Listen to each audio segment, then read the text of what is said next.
आझाद मैदानावर जरांगे पाटलांचा ताफा, लाखोंचा जनसागर। मराठा आरक्षणाच्या मागणीसाठी सुरू असलेल्या आंदोलनाला मोठं वळण मिळालं असून मनोज जरांगे पाटलांचा ताफा आज मुंबईच्या आझाद मैदानावर दाखल झाला। यावेळी लाखोंच्या संख्येने मराठा बांधव उपस्थित राहून आझाद मैदानाला जनसागराचे स्वरूप प्राप्त झाले। मराठा समाजाच्या हक्कासाठी छेडलेल्या लढ्याला ग्रामीण भागापासून शहरापर्यंत उत्स्फूर्त प्रतिसाद मिळत आहे।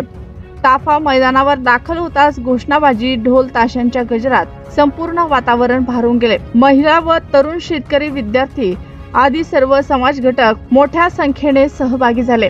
मोठ्या गर्दीच्या पार्श्वभूमीवर पोलिसांनी कडक बंदोबस्त ठेवला असून आझाद मैदान परिसरात वाहतूक व्यवस्था बदल करण्यात आले आहे।